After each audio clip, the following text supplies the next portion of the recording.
자, 그러면 여러분들 이번에는 개념 정리 문제라고 있죠? 원래 우리 그 앞에 그 역학의 기본 요 부분에 대해서는 따로 개념 정리 문제가 원래는 없었는데 이번에 여러분들하고 그래도 좀 공부하면서 넘어가려고 두 문제를 넣어놨어요. 따로 넣어놓은 거니까 요거 한번 풀어보고 갑시다. 첫 번째 문제 좀 볼게요. 그림과 같은 구조물에서 부재 AB에 작용하는 힘은 얼마인가 이렇게 물어보고 있어요. 그래서 요거 같은 경우 여러분들 두 가지 방법으로 풀 수가 있습니다. 이제 하나는 뭐냐면은 좀 1960 뉴턴이라고 하는 요 힘이 지금 요 트러스에 지금 이렇게 작용을 하고 있는데 요걸 갖다가 여러분들 요렇게 수직력으로 보셔도 상관없어요. 그 다음에 요 힘에 대해서 요 힘 지금 여기에 미치는 요 힘 부재 AB니까 여기 미치는 힘이죠. 예, 요 부재 AB에 미치는 힘을 우리가 여기서 우리 풀이에서는 T라는 단위를 썼으니까 그냥 그대로 쓸게요. T, A, B 이렇게 있을 거고요. 여기에 미치는 힘은 얼마일까요? T, B, C가 되겠죠. 그래서 지금 이걸 구하라는 얘기죠. 이걸 지금 구하라는 얘기니까 여러분들 요걸 이제 구해봐야 되는데 이걸 갖다가 놓고 힘의 분력을 구해서 얘를 구할 수가 있다 없다? 예, 구할 수 있습니다. 근데 이제 저는 그렇게 안 구하고 라미의 정리를 썼죠. 그래서 뭐 일단 정답부터 본다면 정답은 얘랑 똑같아요. 1960. 왜 이렇게 되는지 한번 살펴보도록 할게요. 이 라미의 정리를 보시게 되면 지금 요 상태를 이렇게 지금 바꿀 수 있다는 거죠. 이게 지금 T, A, B, 얘가 T, B, C 이렇게 둘 수 있어요. 네. 그러면은 저 힘이 지금 나오고 있는데 이게 지금 1960이라고 하는 힘이죠. 이렇게 그럼 방향을 한번 반대로 한번 해볼까요? 1960의 힘을 반대로 놓게 되면 어떻게 됩니까? 이렇게 볼 수 있죠. 작용점은 여기고 여기에 따라서 지금 힘이 이렇게 반력으로 작용하고 있는 이런 형태를 우리가 구할 수 있어요. 그래서 얘를 거꾸로 돌리게 되면 여기도 마이너스가 붙을 거고 여기도 마이너스 붙을 거고 마이너스 붙을 건데 라미의 정리에서는 관계식이죠. 라미의 정리는 관계식이기 때문에 이게 다 약분해서 없어집니다. 그래서 그냥 이렇게 풀이가 이렇게 나온 거예요. 그리고 얘를 바라보고 있는 이 각은 얼마일까요? 지금 30도 했죠. 30도 했으니까 요 안에 각은 얼마다? 120도가 나오겠죠? 삼각형의 내압은 180도니까 120도 나오겠죠. 120도 나올 거고 여기도 다 120도 나오겠죠? 똑같죠? 그래서 사인 함수는 다 똑같습니다. 사인 함수는 다 똑같기 때문에 이렇게 놓고 하면은 1960 동일하게 나와요. 그러니까 결론은 뭐냐면은 각각 요 트러스에 걸리는 힘 TAB와 TBC나 얘나 똑같이 작용한다는 거죠. 각도가 똑같기 때문에. 그렇게 풀어도 상관이 없습니다. 저는 이렇게 풀었어요. 이게 더 간단하죠? 합력 구해서 하는 것보다 힘의 분력을 구해서 구하는 것보다 이게 더 조금 쉽습니다. 그래서 여러분들한테 이렇게 한번 소개를 한번 해드렸고 그 다음에 2번 문제를 좀 볼게요. 이번에는 모먼트를 구하는 문제가 나왔어요. 이건 실제로 출제가 됐던 문제죠. 유사한 문제가 이제 똑같은 문제는 아니고 되게 유사했던 문제가 나왔는데 구조물에 OA에 작용하는 모멘트는 얼마인가? 근데 여러분 한 가지 주의하실 게 있어요. 모멘트의 단위가 아까 뉴턴 미터 또는 킬로그램 F 곱하기 센티미터 또는 얘가 미터로도 나올 수 있다 이렇게 말씀을 드렸잖아요. 근데 얘 단위가 지금 얼마 나왔어요? 줄로 나왔죠. 선생님 이거 줄은 1의 단위라면서요? 네, 맞아요. 1을 나타나는 단위죠. 근데 어차피 물리량은 똑같기 때문에 물리량은 단위는 동일하기 때문에 줄로도 나타낼 수 있다 없다? 네, 나타낼 수 있다 이렇게 보시면 되겠어요. 줄은 또 뭐예요, 여러분들? 줄은 1미터 1미터에다가 얼마를 곱한 거예요? 1뉴턴을 곱한 거죠. 그죠? 네. 뉴턴 미터가 줄이에요. 요거는 그냥 여러분들이 뉴턴 미터구나 이렇게 보셔도 상관없습니다. 뉴턴이구나 이렇게 보시면 돼요. 대신에 여기는 지금 단위가 뉴턴이 아니라 뭐야? 킬로그램 F로 나왔잖아. 그죠? 그거만 주의하시면 돼요. 킬로그램 F로 나왔다는 거. 그래서 킬로그램 F는 얼마다? 얘는 지금 9.8 뉴턴이라는 거죠. 그래서 지금 이걸 푸는데 사실 필요는 없는데 그냥 뭐 개념적으로 알고 있으면 좋겠죠. 지금 100kg F라는 거는 980 뉴턴이다. 이렇게 보고 계시면 되겠죠. 이게 여러분 직관적으로 알고 있으면 되겠죠. 이건 뭐 문제 푸는데 크게 뭐 의미는 없어요. 자, 그럼 한번 볼게요. 이거는 어떻게 구하느냐. 여러분들이 지금 OA, 부재 OA, 여기에 작용하는 모멘트를 구해라 그랬어요. 그러면 여기에 작용하는 모멘트를 구하려고 그러면 힘이 지금 어느 방향으로 작용하고 있는지 어디에서 작용하고 있는지 아세요? 좀 힘은 좀 여기 A라고 하는 요 점에서 작용하고 있어요. 밑으로 수직으로 작용하고 있죠. 그러면 여기다가 그냥 뭐 거리 곱해주면 되나요? 아니죠. 예. 요걸 수직 분력으로 만들어줘야 되겠죠. 수직 분력으로 이렇게. 그래서 요걸 갖다가 요 끝에 요 끝점을 우리가 O 다시라고 할게요. O 다시라고 할게요. 그래서 여기 나는 O 다시가 그래서 나온 겁니다. O 다시라고 할게요. 그렇게 되면 결론적으로 얘하고 직각삼각형이 만들어지죠. 그러면 이제 사인이나 코사인 함수를 쓸 수 있다는 얘기가 돼요. 예, 얘기가 됩니다. 그러면은 요 OA를 구한 다음에 거리 5m를 곱해주면 여기 걸리는 이제 모멘트가 되겠네요. 그 얘기가 이렇게 됩니다. 그래서 TOA 이게 왜 자꾸 T라고 하는 단위가 나오냐면은 그것 좀 설명할게요. 나중에 여러분들이 요 힘, 요 모먼트가 회전을 일으킨다고 했잖아요. 그래서 회전을 일으키면 토르크가 얼마다, 회전력이 얼마다 이제 그걸 우리가 구해야 되거든요. 토르크의 T를 미리 좀 제가 쓰고 있는 겁니다. 나중에서 또 쓸 거기 때문에 미리 여러분들하고 같이 좀 익숙해지는 그런 시간을 가지려고 요 T라는 단어를 지금 쓰고 있어요. 아까 앞에서 1번 문제도 그렇고요. 자, 그래서 요 OA는 요 힘을 얘기하는 겁니다. 요렇게. OA가 아니라 OA 다시죠. OA 다시가 이걸 의미하는 거예요. 거리는 5m. 지금 결론적으로 얘를 구할 건데 이걸 구하려면 뭘 구해야 돼요? TAO 다시를 구해야 되죠. 지금 여러분들이. 그럼 TOA 다시는 어떻게 구하느냐? 자, 요 직각삼각형으로 보시면 요거 좀 따로 빼서 한번 그려볼게요. 제가. 요렇게 지금 힘, 여기 지금 100kg F가 나왔고요. 이게 힘의 분력을 이렇게 다 구했어요. O 다시라고 했고 여기가 A점입니다. 이렇게 직각삼각형이 났으면 요 빗면이 뭐가 되는 거예요? 100kg F가 나오는 거죠. 그죠? 예. 얘는 높이예요, 밑면이에요. 지금 딱 여러분 봤을 때. 예. 이건 여러분 사인 함수 써야 되겠죠. 높이니까 이 삼각형에서 보시면 요 각도 지금 요게 지금 60도니까 네, 여기 60도니까 여기가 지금 60도가 되겠네요. 그럼 여기 30도가 되겠어요. 여기 90도니까. 그죠? 30도가 되겠죠? 그럼 여러분들 이거는 지금 사인 함수를 써야 되고 각도는 얼마다? 30도를 써야 되겠다. 그죠? 그게 여기 나와 있는 겁니다. 지금 사인 30도에다가 TAH 나왔어요. 그래서 지금 TAH니까 네, 여기네요. 요 빗면을 지금 얘기하고 있어요. 얘를 지금 TAH로 표시하고 있네요. 곱해주면 나오지 않냐. TAH가 100kg F고 100kg F인데 자 여기서 줄이란 단위가 아까 뭐라 그랬어요? 뉴턴 곱하기 미터라고 말씀드렸죠. 뉴턴 다시 만들어야 되죠. 뭐 9.8 곱해줘야 되죠. 제가 아까 앞에서 이건 크게 의미가 없어요. 그런데 의미가 있네요. 예, 의미가 있어요. 100 곱하기 9.8 곱해준 다음에 곱해준 다음에 자 2분의 1 어디서 나왔어요? 사인 30도 2분의 1 나왔죠. 그래서 쭉 풀어주게 되면은 결론적으로 TA는 얼마가 나온다? 예, 얼마가 나온다? TA는 100이 나온다.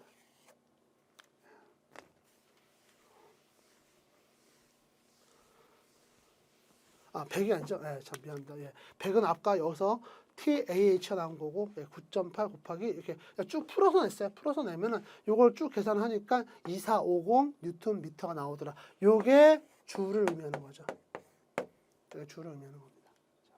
그렇게 여러분들이 좀 풀어내실 수가 있어요. 그러니까 여기 지금 제 풀이 과정도 그렇고 문제도 그렇고 여기 지금 O 다시라는 게 없어서 좀 헷갈릴 수 있는데 요거는 여러분들 헷갈리실 것 같으면 미리 하나 써놓으세요. 이렇게. 여러분들이 문제 풀다 보면 이렇게 본인의 임의로 만들어서 되는 경우도 종종 있습니다. 이렇게 보시면 될 거고요.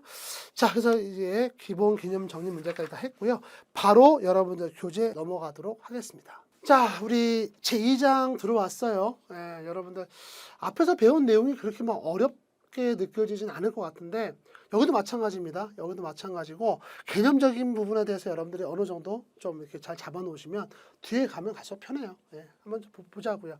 일단 제2장 응력과 변형률입니다. 일단 응력에 대해서 제가 설명을 드릴 건데 앞에서 이제 힘에 대해서 우리가 얘기를 했고 여기서는 이제 응력에 대해서 얘기를 할 거고 응력을 얘기하면서 변형과 변형률에 대해서 같이 이야기를 하려고 해요. 앞에서도 말씀드렸지만 재료가 힘을 받게 되면은 응력과 변형은 동시에 발생한다고 말씀을 드렸습니다. 그럼 응력이 뭐냐? 자, 여기 좀 여러분들 교재에 보면 응력 그래가지고 표가 나와 있는데 이것도 그냥 풀어서 쓰려고 하면 되게 말이 많아요. 말이 많은데 제가 이제 간단히 정리해 놓은 거고, 여러분들 시험에 준비하시는데 이 정도만 개념을 잡고 가시면 상관이 없겠죠. 그래서 설명은 제가 직접 드리도록 하겠습니다. 여러분들 응력이 뭐예요? 물어보시면, 아까 힘 같은 경우는 좀 개념적이었잖아요. 그죠? 힘은 제가 뭐 물체가 있으면 그 물체의 상태와 형상을 변형시키는 어쩌고 저쩌고, 모먼트는 또 물체 회전을 발생시키는 힘인데 그 힘은 또 거리에 비례하고 어쩌고 저쩌고 막 그랬잖아요. 근데 이제 응력 같은 경우는 그렇게까지 안 하셔도 돼요. 다 직관적으로. 응력의 정의는 뭐냐? 그 힘을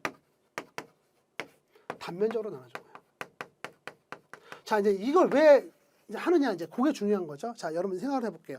저하고 제 친구가 길을 가고 있었어요. 근데 제 친구를 약간 여러분들이 좀 이렇게 직관적으로 이해하기 위해서는 약간 마동석 씨 같은 그런 이제 비주얼이라고 생각하시면 좋겠어요. 튼튼한, 저보다 많이 튼튼한 그런 친구가 걸어가고 있는데 어떤 한 사람한테 둘이 맞았어요. 이게 좀 너무 좀 비참한 비유긴 하지만 저도 맞고 그 친구도 맞았어요. 근데 저는 막 눈탱이가 밤탱이가 돼가지고 막 이러고 있는데 얘는 똑같이 맞았는데도 그냥 까딱 없어. 뭐 겉에 뭐 스크래치도 하나 없어 얘가. 왜 그래요? 사람은 다르지만 들어오는 힘은 같았죠. 하지만 그러다 보니까 상황이 달라지잖아. 그러니까 여러분 보세요. 자, 똑같은 요 축에 축이 있어요. 이렇게 축이 있는데 여기서 똑같은 힘 100뉴턴이라고 하는 힘이 작용하고 있습니다. 그럼 이 소재에 발생하는 어떤 부담이라고 할게요. 이 소재에 발생하는 부담과 이렇게 축이 큰 요런 축에 똑같이 100뉴턴이 작용했을 때의 부담이 같을까요? 과연? 다르죠. 다르죠.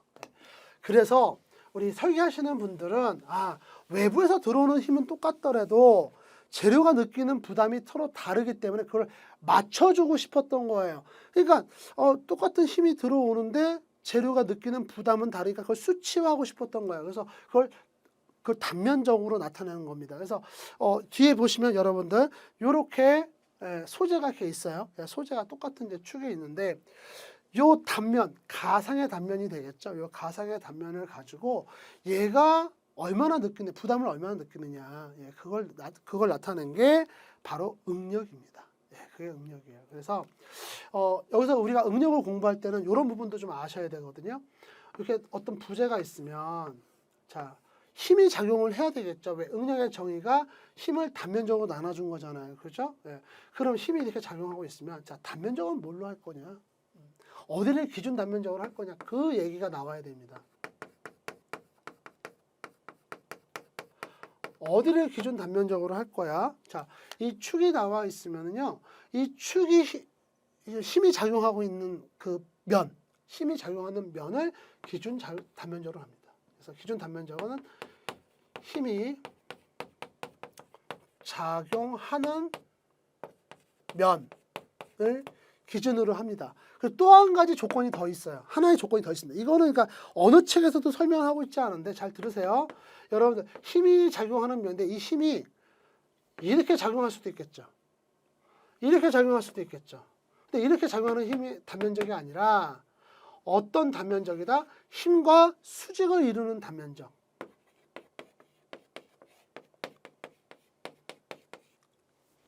또는 힘과 수평을 이루는 단면적. 그래서 수직을 이루는 단면적 그러면 어떤 의미냐면은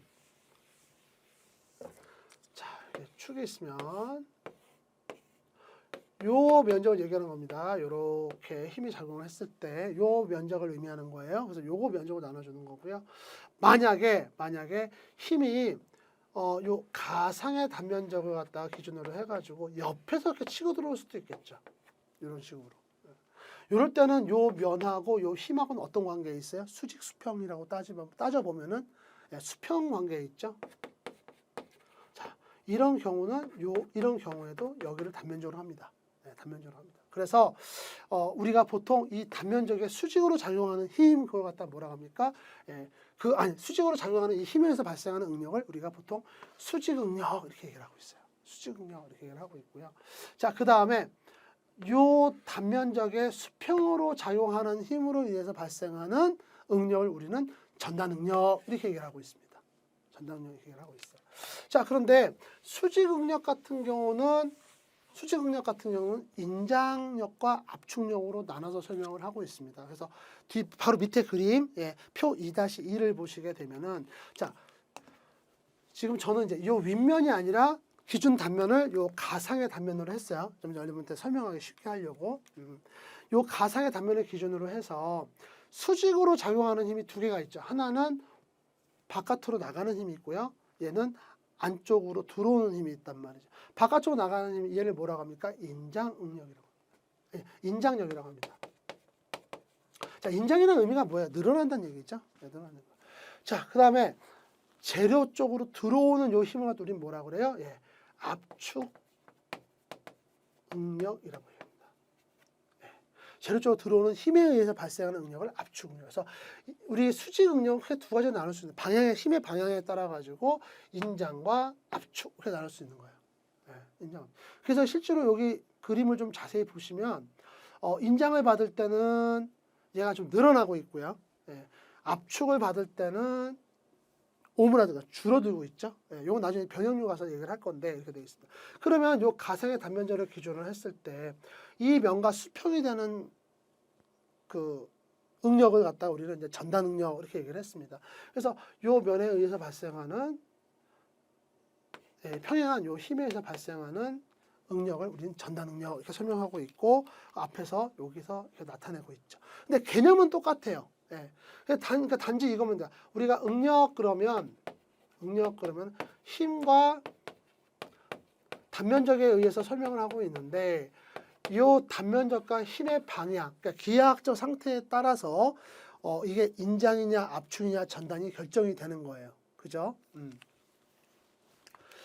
자, 이렇게 제가 설명을 드렸고요. 그 다음에 요 부분에 대해서 여러분들이 조금 더 직관적으로 보시려고 그러면, 그러니까 문제를 좀 쉽게 보시려고 그러면, 자, 수직응력 같은 경우는 수직력에 의해서 결정이 되겠죠.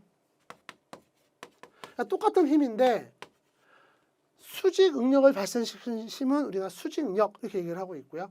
전단응력을 발생시키는 힘은 우리가 보면 뭐라고 할까요? 전단력 이렇게 얘기합니다. 그래서 수직력, 전단력 다 단위는 뭐예요? 뉴턴 아니면 킬로그램 F겠죠. 그렇게 나오는 거고요. 전단력도 마찬가지입니다. 자, 그러면은 수직력은 어차피 단면적은 동일한데 힘의 방향에 따라서 인장과 압축이 결정된다고 했어요.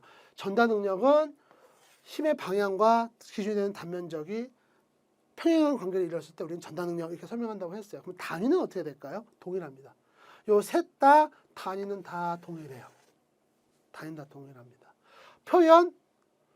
표현은 수직응력과 전단응력이 조금 달라요. 그래서 전단응력 같은 경우에 타우라고 하는 그리스 문자로 표시를 하고 있고요.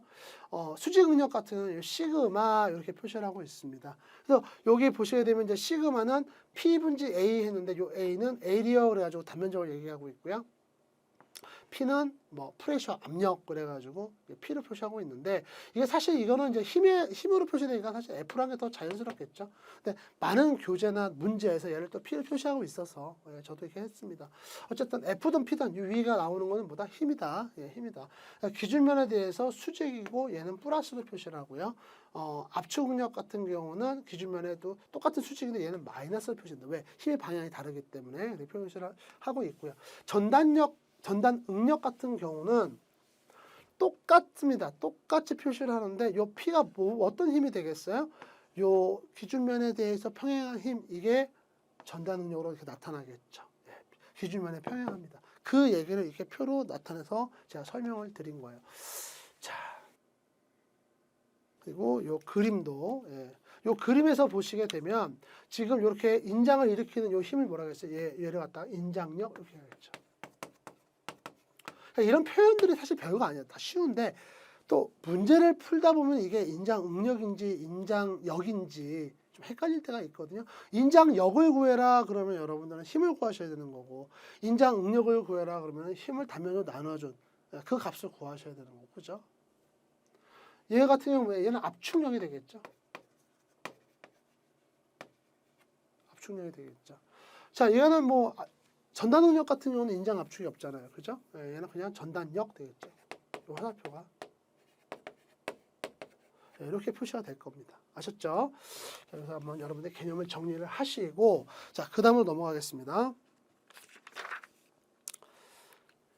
변형과 변형률을 좀 얘기를 하려고 그래요. 힘이 작용을 하게 되면 응력과 변형이 발생합니다. 그러니까 변형률 전에 여러분들은 일단은 이제 변형에 대해서 한번 말씀을 드려야 돼요. 자, 요것도 앞에 있는 그림, 요거 설명하는데 앞에 그림도 좀 보시면 돼요. 인장과 압축에 대해서 나오는 요 그림 있죠? 요 보시게 되면은 그거를 갖다 이차원적으로 이렇게 표시한 게 지금 요 뒤에 있는 그림입니다. 그래서 여러분들 교재에 있는 그림 2-1인데, 이거는 부재에다가, 그러니까 이거는 지금 이제 변형 후고 변형 전이에요. 변형 전에 멀쩡히 있던 부재가 있어요. 얘가 좀 어떤 형태냐면 천장에 좀 붙어 있는 애입니다. 얘도 천장에 붙어 있고, 천장에 붙어 있는 기둥, 뭐 이런 형태도 여러분들 뭐 수시로 볼 수 있죠. 와이어도 쓰지만 이렇게 기둥으로 해가지고 여기다가 뭐 등이나 이런 걸 달아놓는 그런 경우도 있고, 아니면 여기다가 뭐 선풍기 날개라고 있죠. 펜 달아놓는 경우도 있고 그렇잖아요.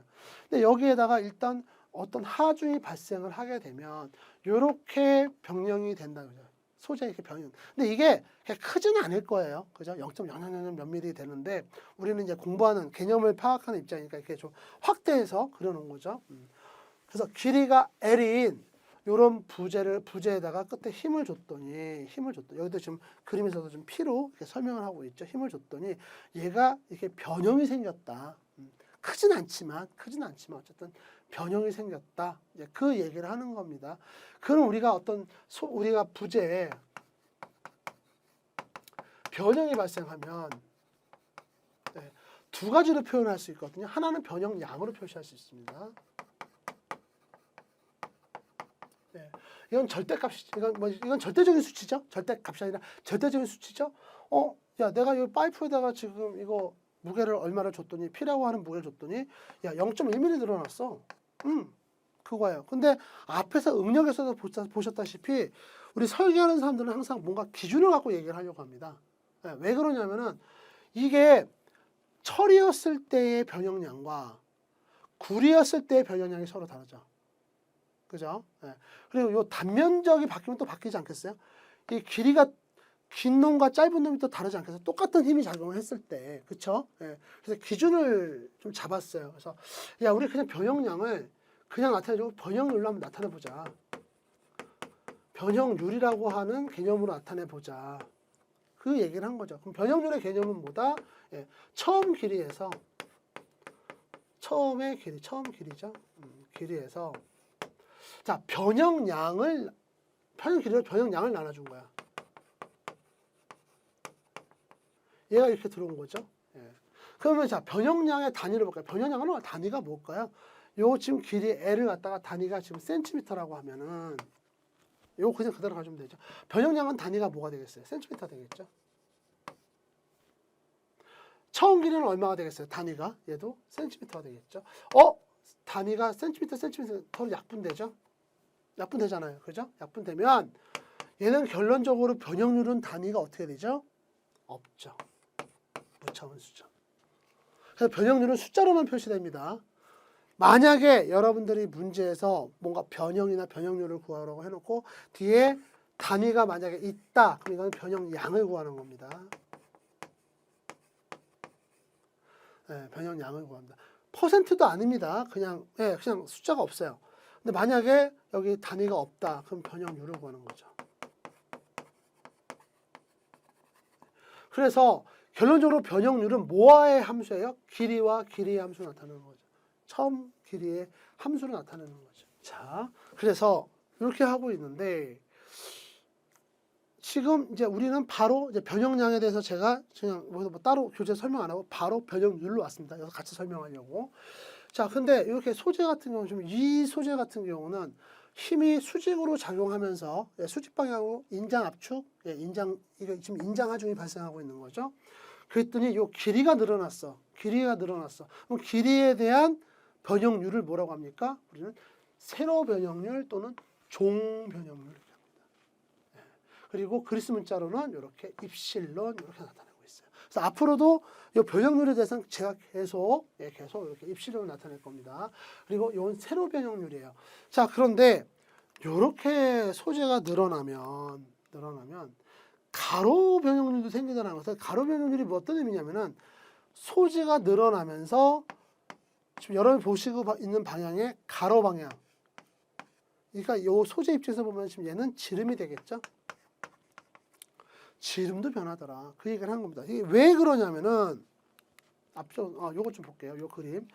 요 그림에 보시면 실제로 제가 시뮬레이션에 돌려서 이거를 좀 교재를 만들 때 쓴 거거든요. 근데 어떤 부재가 있을 때 이게 지금 여기서 좀 안 보일 수도 있는데 여러분 교재는 잘 보이니까 참고하세요. 늘어나게 되면은 얘가 지름은 가늘어지면서 늘어나죠. 여러분들 이거 참 이해가 안 가면 엿 같은 거 좀 생각을 하세요. 엿같이 이렇게 좀 늘어나는 그런 물체를 좀 생각을 하시면 늘어나면서 단면적이 오므라듭니다. 그러니까 인장이 발생을 하게 되면 길이 방향도 변하지만 동시에 모두 변한다. 물체의 그 횡방향, 그러니까 지름도 좁아진다. 그렇게 보셔야 되는 거죠. 그럼 반대로 압축력이 작용을 하게 되면은 폭이 늘어나죠. 그래서 인장과 압축에 대해서 어쨌든 뭐가 발생한다? 지름이 변한다. 그러니까 가로 변형률이 변한다. 그러니까 이거는 이제 가로냐 세로냐는 요걸 봤을 때 지금 이 방향으로 변하는 그 변형을 갖다 우리가 세로 변형률 이렇게 했으니까 가로 방향으로 변하는 걸 뭐라고 했어요? 가로 변형률 이렇게 얘기하겠죠. 그리고 앞에서 세로 변형률은 뭐라고 했어요? 종 변형률 이렇게 얘기했죠. 그러면은 가로 방향으로 변하는 애는 뭐라고 했어요? 횡 변형률 이렇게 하겠죠. 그리스 문자로는 어떻게 표시합니까? 입실론 다시 이렇게 표시하겠죠. 그 내용이 있는 겁니다. 그래서 가로 변형률과 횡 변형률. 그래서 변형률의 의미는 똑같습니다. 가로 변형 똑같아요. 단지 여기는 기호가 달라지죠. 지금 가로 변형률 같은 경우는 지름으로 나눠졌죠. 원래의 지름, 힘을 받고 있지 않았을 때의 지름. 그 다음에 여기 변형량, 델타, 다시는 뭘 의미하는 거예요? 나중의 지름, 그러니까 변형이 된 나중의 지름. 그 다음에 빼기 원래의 지름. 그럼 얘도 마찬가지죠. 무차원수가 되겠죠. 얘도 무차원수입니다. 자, 그래서 여러분들 요거 한번 우리가 물리적으로 한번 해석을 할 때 요거 하나만 더 붙여서 할게요. 우리 그 가로 변형률 같은 경우는 물리적으로 인장력에 의한 변형, 압축력에 의한 변형. 이걸 나눠서 한번 생각해 볼게요. 여러분 인장력을 하게 되면은 나중의 지름과 처음 지름의 관계를 이렇게 표시해요. 이거 처음 지름이고 이건 나중 지름이에요. 그러면 인장 같은 경우는 처음 지름이 클까요? 나중 지름이 클까요? 인장력을 받았을 때 처음 지름이 더 크겠죠? 그죠? 그러면 이 상태에서 이걸 한번 대입을 해봅시다. 얘가 더 크다 그러면 얘는 플러스가 나와요? 마이너스가 나와요? 변형률은 마이너스 입실론이 나오겠죠. 근데 압축 같은 경우는 어떻습니까? 압축 같은 경우는 나중 지름이 더 크죠? 나오겠죠? 그럼 얘는 플러스가 나오겠죠. 플러스 입실론이 이렇게 나오겠죠. 그러다 보니까 우리 인장력과 압축력에 대해서는 서로 부호가 반대이기 때문에 보통 압축력을 우리가 보통 마이너스를 씁니다. 근데 변형률은 다르게 나오죠. 인장일 때 마이너스 나온다는 거. 뭐 이 정도만 여러분들이 좀 생각을 해주시면 되고, 사실 변형률 같은 경우는 이게 플러스나 마이너스가 크게 좀 상관은 안 해요. 나중에 여러분 기계공작법 하시면 아시겠지만 기계공작법에서 여러분은 기계제작법이죠. 기계제작법 가시면은 아파율이라는 게 있거든요.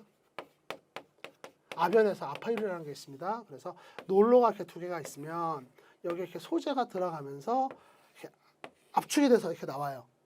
이렇게 압축이 돼서 나옵니다. 그러면 처음에 요 두께를 T1, 얘가 T2 이렇게 우리가 이제 놓고 요 T1과 T2의 비를 변형률하고 똑같이 구하거든요. 그래서 아파율은 처음 두께로 나눠줍니다.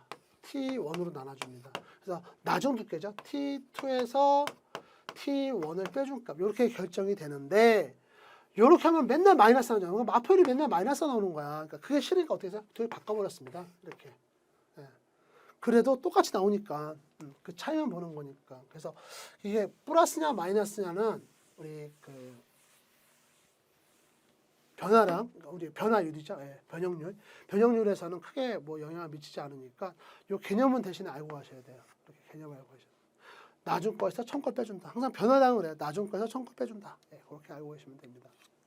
그래서 그거하고 또 한 가지 세로 변형과 가로 변형은 항상 어떻게 일어난다? 동시에 일어난다. 예, 동시에 같이 봐야 된다. 그 얘기를 하는 겁니다. 이게 지금 변형률에서 가장 중요한 종 변형 그리고 횡 변형에 대한 말씀을 드렸고요. 자, 그다음에 세 번째 볼게요. 그럼 변형이 좋아. 인장 압축 같은 건 수직 응력에 의해서, 수직력에 의해서 발생하는 변형이잖아요. 그러면 아까 전단력에 의한 변형, 그러니까 전단 응력에서 발생하는 변형은 우리가 어떻게 해석할 거냐 이제 그 얘기가 나와야 되겠죠. 보시게 되면은 전단 변형 같은 경우는 이제 길이의 비가 아니라 이것도 길이의 비긴 하죠. 길이의 비긴 한데 처음 길이, 나중 길이 이게 아니에요. 예, 가로, 세로의 비로 설명을 합니다. 제가 무슨 얘기냐면은 자, 요 그림을 좀 설명을 드릴게요. 보시게 되면 바닥이 이렇게 있습니다. 예, 바닥이 이렇게 있어요. 바닥이 있고 정육면체에 어떤 물체가 이렇게 있다고 생각을 해봅시다. 얘는 바닥에 고정이에요. 얘는 안 움직여요. 바닥은 움직이지 않습니다. 근데 힘이 이렇게 발생을 했어요. P라고 하는 힘이 발생했습니다. 그랬더니 얘가 어떻게 움직였어요? 지금 이렇게 변형이 생겼다는 얘기죠. 네, 바닥이 고정돼 있으니까, 그죠? 네, 바닥이 고정되니까 이렇게 되죠. 이렇게 변형이 생겼어요. 그러면 이 변형을 갖다가 처음 길이, 나중 길이 할 거. 뭐 어디가 처음이고 어디가 나중이에요? 네, 지금 결론적으로 얘가 지금 생긴 변형은 뭐 각 변형이잖아. 요 각도를 우리 지금 여기는 파이라고 했네요. 이렇게 파이라고 했어요. 요만큼 생긴 게 이 변형. 전단 변형에서는 길이가 큰 의미가 없고 각도 변형으로 봅니다. 네, 각도 변형으로 봐요. 그래서 이 각도 변형 표시하는데 그럼 얘는 또 어떻게 표시할 거냐? 갖다 재요? 각도기로? 네, 이렇게 보자는 거죠. 이 높이, 전체 높이를 원래의 높이를 갖다가 우리가 L로 보자. L로 있죠? L로 있습니다. 근데 변형량이죠. 이제 이게 변형량이 되는 거예요. 요 델타가 변형량이 되는 겁니다. 요 변형량입니다. 그래서 요 L분지 델타를 갖다가 우리가 변형량으로 보자. 그럼 어떻게 표시하면 그래? 좋아. 그러면 L분지 델타 변형으로 봐. 그럼 어떻게 해? 그렇게 표시해? L분지 델타 이렇게 표시해? 델타분지 L 이렇게 표시해? 어떻게 하는 게 좋겠어요, 여러분들? 여러분들 입장에서는. 근데 딱 보니까 이런 느낌이 오는 거죠. 야, 이거 직사삼각형이잖아. 요 높이가 지금 델타지. 밑면이 L 아니야? 지금 이거는 우리가 모르는 거고 이거는 X니까 우리 모르니까 X라고 치고. 야, 근데 이거 지금 보니까 요렇게 표시하니까 요거 뭘로 볼 수 있어? 탄젠트 요 각 파이라고 했잖아요. 파이로 볼 수 있지 않아? 야, 우리 이렇게 표시하자. 그래서 우리 전단 변형률은 어차피 그러니까 얘도 어차피 단위가 따라오진 않아요. 약분 단위가 없고 단지 삼각함수 중에 탄젠트 함수로 표시된다 이건데 보통 이 탄젠트 함수 같은 경우는 이게 변화가 되게 미세하거든요, 여러분들. 이게 지금 우리가 공부하느라고 지금 이렇게 과도하게 그려서 그렇지 뭐 이렇게 막 변형이 안 생깁니다. 조금 생길 거예요. 그러니까 그 소량 같은 경우는 그냥 근사치 요 각도 값으로 하자. 0.00 몇 도 나오니까 그렇게 한번 보자. 그리고 대신에 요 파일을 뭐라고 한다? 전단각으로 하자. 그 얘기를 하는 거죠. 그 파일을 전단각으로 하자. 지금 이렇게 설명을 하고 있는 겁니다. 여러분들한테. 지금 여러분한테 이렇게 설명을 하고 있어요. 그래서 전단 변형률 같은 경우는 감마로 표시합니다. 그래서 앞에서는 입실론과 입실론 다시로 했죠. 얘가 종 변형률, 횡 변형률, 전단 변형률은 감마 이렇게 표시한다는 거. 근데 이것도 외우실 필요 없어요. 여러분들 막 뭐 갖다 놓고 막 외우시고 그러실 필요 없고 그냥 뒤에 가면 계속 쓰기 때문에 주구장창 씁니다. 대신 모르면 와서 한번 찾아보세요. 공부하시다 보면 또 개념이 헷갈릴 때가 있으니까 그때 이렇게 한번 찾아보시면 좋을 것 같습니다. 자, 그럼 이제 포화송비 좀 보도록 할게요. 여러분들 이제 앞에서 우리가 가로 변형률, 세로 변형률 이제 우리가 찾아보고 공부를 해봤는데 사실 가로 변형률과 세로 변형률은 아까 말씀드렸다시피 동시라는 말씀드렸죠. 가로가 이게 꼭 반드시 그렇지는 않아요. 반드시 그렇지는 않은데 뒤에 가면 이제 우리가 삼축응력, 조합응력 배울 때 이제 배우시겠지만. 반드시 그런 건 아니지만 그냥 같이 일어난다고 이렇게 보는 거죠. 그러면 야, 그거는 봐봐. 이렇게 인장응력이 작용을 하고 있어요. 그러니까 인장력이 작용해서 요 부재 임의의 단면에 여기에 인장응력이 발생하고 있어. 응력이 발생하고 있어. 그러면 얘 길이가 늘어났어. 길이가 늘으면서 길이 변형률, 그러니까 종 변형률이 발생을 했어. 그러면서 얘가 또 지름이 줄어들었어. 그러면서 이 횡변율이 발생을 했어. 그러면 요 둘 관계에서 어떤 물리적 특성을 뽑아낼 수 있지 않을까? 그 재료의 물리적 특성을 뽑아내지 않을까? 그리고 이 두 개의 이 B 어떤 관계식을 통해서 나온 그 값이 있다면 그걸 우리가 설계에 써야 되지 않을까? 그 생각을 한 거죠. 그래서 그 생각을 한 사람이 누구예요? 푸아송. 푸아송이 만든 푸아송비입니다. 그래서 여러분들 이거 헷갈리지 마세요. 푸아송비 같은 경우 지금 여기 뮤라고 지금 표기를 했고요. 횡 변형률을 나눠준 겁니다. 뭘로? 종 변형률을 나눠준 겁니다. 횡 변형률을 종 변형률로 나눠줬어요.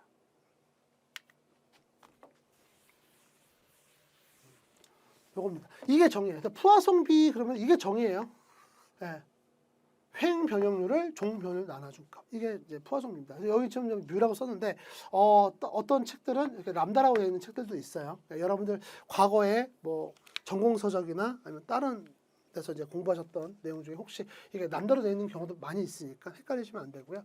자, 그러면은 이 푸아송비의 역수를 뭐라고 합니까? 요 m을 갖다 우리는 푸아송수 이렇게 얘기하죠. 그래서 푸아송수의 역수는 또 푸아송비의 역수 이렇게 되는 거예요. 예. 뒤에 가시면은 요 푸아송비 엄청납니다. 축 같은 거 할 때, 요수 소개할 때 진짜 많이 나와요. 이렇게 보시면 되겠습니다. 자, 그럼 여기까지 하고요. 자, 면적 변형률 같은 경우는 잠시 쉬었다가 다음 시간에 하도록 하겠습니다.